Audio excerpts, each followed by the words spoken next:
All right, taking a look at a lesson this time that is highly language intensive. Not that the laws of logic are confined to a particular language. And that's what we're beginning the basis of here is conditional statements and conjectures, things like how we go about reasoning and doing things like that.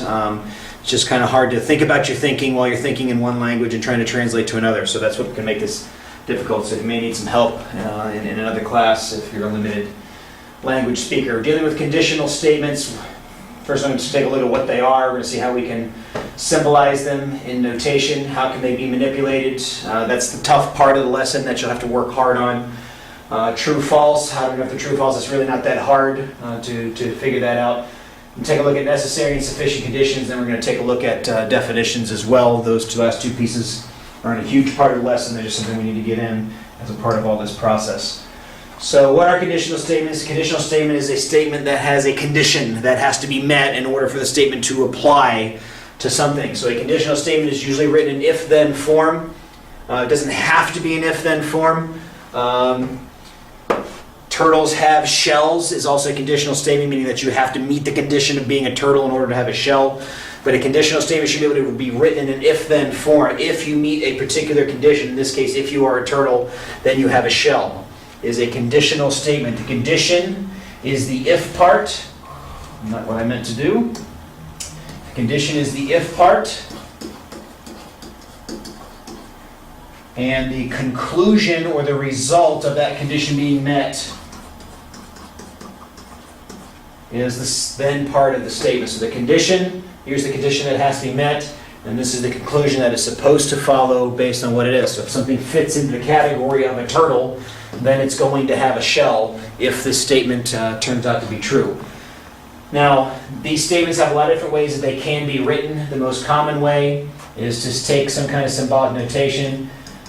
T, you define your variables. T is being a turtle. And S is having a shell. So I can write T, arrow, S. It is very important that the arrow face the direction in which it takes place. Being a T posits you in the S. Having a shell does not necessarily make you a turtle. We'll come to that idea here in just a second.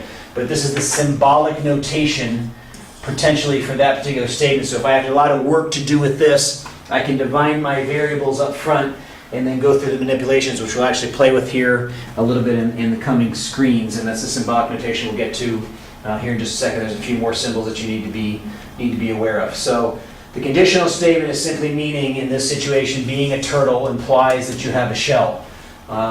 So the conditional statement just simply comes from the if part and the then part, the condition being met, then the conclusion is supposed to follow. All right. The symbolic notation, if you're a turtle, then you have a shell. We already went through that. T means you're a turtle. S means you have a shell. So T implies S. It would actually not be wrong to say S coming from T in that particular direction, although this would mean, but you can't say S goes to T. That manipulation is not necessarily true. We'll take a look at that here in just a second. Some other symbols you may need to be aware of, you will run into, and we'll take a look at it today. The idea of arrow on both ends, meaning being one thing automatically means being the other. Another notation you'll see is 3 dots in a triangle like that. This means therefore, which allows us to make a conclusion. I'm not in a situation right now to make a conclusion, but we'll do that here in just a minute. And one more symbol would be the negation symbol. It's kind of like a division sign, but flipped backwards. So if not T would mean that somebody is not a turtle. Not S means something that does not have a shell. So arrow symbol, double arrow symbol, therefore symbol, and then the not symbol is meaning that something is not whatever this T or this S happens to represent. Now here's the tough part. What are the manipulations? And what I mean by the manipulations, how can I move around the language with these same concepts of turtles and shells? Well, there are 3 manipulations. The first one is called the inverse. The inverse of a number, inverse of 5 is -5. It makes something positive to negative. The inverse of -8 is +8. It makes something negative to positive. So what it does is it changes the positive-negative value of the statement. So if you are a turtle, then you have a shell. We're letting turtle be T. and shall be S. So the original statement is T implies S. So the inverse of that statement is not T implies not S. So T was a positive statement, you are a turtle. So this would become not a turtle. Then you have a shell, this would become not shell. It's the inverse of both pieces of the original statement. It just flips them from a positive, negative, or negative, positive. We'll show an example of that in a second. The converse switches places. Like a converse pair of shoes, your feet walk and they switching places. It simply means that the if and the then are switched. So if you are a turtle, then you have a shell is my original statement. The converse would be if you have a shell, then you are a turtle. Now we'll come to talking about true and false here in just a minute, but right now that's the manipulation of it. The inverse of a statement negates, the converse switches, and then this big long nasty word, the contrapositive, does both of these. So it not only switches them, oops, going back from the original statement, looking at the wrong one there. Turtle implies shell, shell implies turtle, but it would be not. So not having shell means that you are not a turtle in this particular case. All right, so if you are not late, just making a quick statement here, if you are not late, then you are not tardy, which is the definition of being late. So L means I'm not late. I might call this not L because this is already a negative statement. And so not T means you are not tardy, but just playing around with these. So my original statement here is not late means you are not tardy. The inverse would mean if you are late, then you are tardy. The converse switches the original statement, so not tardy implies not late. And then the contrapositive does both. So this will be tardy implies late. So it doesn't matter how it's positive or negative to begin with. You have to go through the manipulations of the statements as they go through. Original, inverse changes positive, negative. Converse switches the places of the original. And the contrapositive does both. So how do you know if a statement is true or false? Well, it's really very simple. In mathematics, something is true if it is true 100% of the time. Means there are no exceptions. So in this particular case, that means there are no turtles out there anywhere in the world that do not have a shell. That doesn't mean it wasn't surgically removed or something of that nature. The key concept is something to fit in the class of turtles would automatically mean that it has a shell. If that is true 100% of the time, then it's considered to be a true statement. If it is false ever, then it is considered to be a false statement. Truth is truth when it is only true 100% of the time. For example, if something is a mammal, then it gives live birth, is a false statement. All mammals on the face of the planet give live birth except the platypus and the echidna. So if you are a mammal, then you give live birth has two exceptions. Those exceptions means it's not true. And so this would be considered to be a false statement. You can take a conditional statement and represent it by a Venn diagram. The turtle inside the shell, if you fit inside the turtle spot, then you're automatically inside the shell, would also end up meaning it's a true statement. If there were some turtle out there, some turtles have shells, some turtles don't, this would then be false. If all turtles have feathers, that's false statement. So true false is determined by whether it's true all the time or not. All right? In usual cases, if an original statement is true, the inverse might be true. The converse might be true. And the contrapositive is always true. And I'll show you why here in just a second with our turtle in the shell statement. So if the original is true, these guys might or might not be true. We'll go and play here with an example in just a second. But the contrapositive is always true. If the original is false, again, this might be true or false. This might be true or false. This is always false. The truth value of the original statement and the contrapositive are always the same. All right, so let's look at our turtle and shell. Assuming this is true, and I have never yet to find in all the years I've been using this, a turtle that is normally, regularly born without a shell, although it can happen in a genetic thing, but in general, if you're a turtle, you have a shell, means that this is my proper Venn diagram. The inverse of that statement is if you are not a turtle, then you do not have a shell. Not being a turtle means you are outside the turtle circle, but that doesn't mean whether I'm here or I'm there. For example, a snail has a shell, but is not a turtle.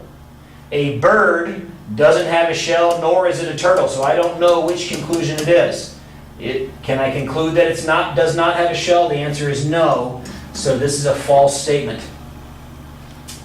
If you are a shell, then you have a turtle, means that your original statement is you're inside the shell realm. That's what this first thing is, if. So I meet the condition of being on the inside of the S. Does that guarantee me being in the T? The answer is no. Having a shell, it might be a turtle or it might be a snail. Not sure which it is, so that is a false statement. If you do not have a shell, then you are not a turtle. Not having a shell means you are guaranteed to be outside of this circle, which means you can't be inside the turtle circle. This is a true statement. What this statement ends up meaning is being a turtle causes you to have a shell in a way. So if you don't have a shell, the cause couldn't have taken place, so the contrapositive turns out to be true as well. Now, there are statements, and there are actually a lot of them, particularly things dealing with definitions. Like, for example, if you are a square, then you have 4 right angles and 4 equal sides or something of that nature. That all of them are true or all of them are false. You can come up with different conditions where different things are true and different things are false. The concept I wrote down here of a biconditional happens if the statement and the converse are both true. There are not a lot of things that fit that particular condition. So let's take an example. If something is a bird, then it has feathers. If it has feathers, then it's a bird. The converse would be switching those around. If you have feathers, then you are a bird. Those are both true statements. True statements as far as I know. There could be some exception out there somewhere, but as far as I know, that is a true statement, meaning that being a bird automatically means you have feathers. Having feathers automatically means that you're a bird. So the statement and the converse are both true. And if that's the case, you've met the conditions for a biconditional statement. And that can be rewritten as something is a bird if and only if it has feathers. Or bird, notice the double-ended arrow here, if and only have feathers. This means this is a two-way street. This is a one-way street. If you're a turtle, then you have a shell is a one-way street. Turtle to shell, period. This means bird, feathers, feathers, bird. These two are equal to each other. It's kind of like an equal sign in mathematics, but this is dealing with a statement. This can only happen if both the statement and the converse turn out to be true. That's pretty confusing. That's a lot of information that's going on there with these statements. I understand that it can be hard to think through. So just be aware, understand what a biconditional is. You might need to think it through. These are very rare. They do exist, but they are rare. All right. Last two pieces I want to hit here real quick are the concept of necessary and sufficient conditions. Necessary means some kind of condition that has to be true, but not enough to prove. Means it's necessary to have it, gotta have it, but it's not enough to say for sure whether something is or is not. Sufficient means there is enough info. All right, so what I mean by this is very simple. I just want to take an example of a shape. So I say to you, I've got a shape, a four-sided shape, that has 4 right angles. That is necessary information for the shape to be a square. But it is not sufficient, because I could have 4 right angles like this. Yes, gotta have them if it's a square. They are necessary if it's a square, but it's not sufficient. But if I told you I had 4 right angles and 4 equal sides, that is sufficient to say, okay, now I've got a square. Or I might say to you, I've got diagonals that are perpendicular and equal in length. That would also cause a square. What this just simply means is sufficient means it is enough information to make a conclusion for sure.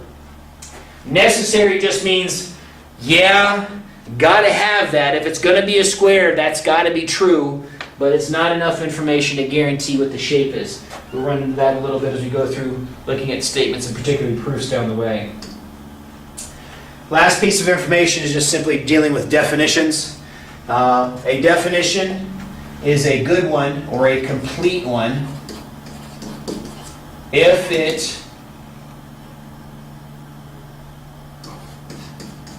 succinctly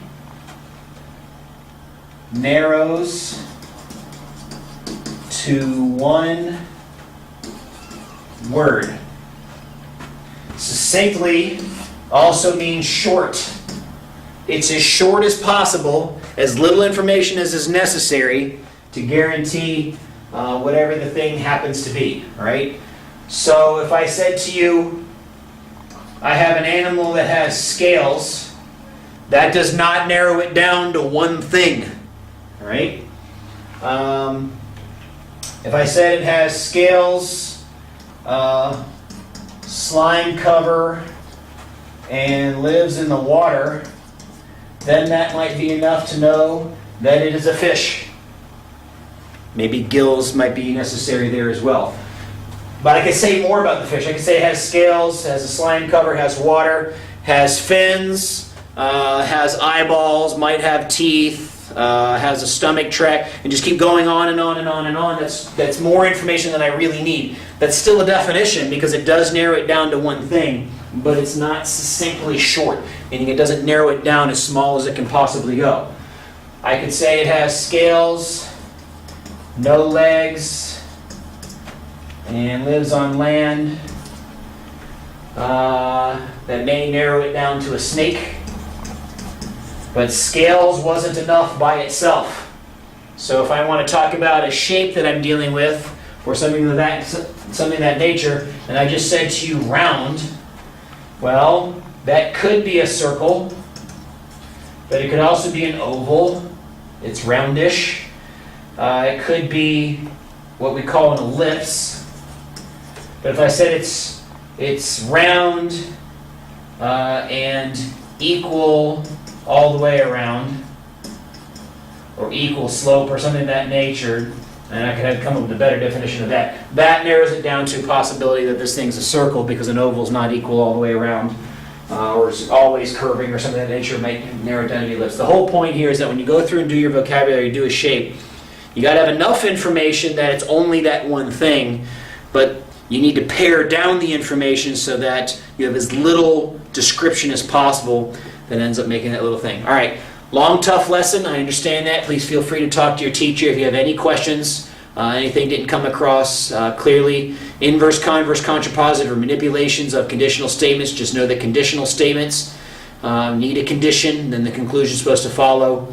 Got to work on your truths and your falses. The next lesson after this is probably going to be the laws of logic, and how those conditional statements plays in the law of logic is actually pretty important, so make sure you get this down. So until next time,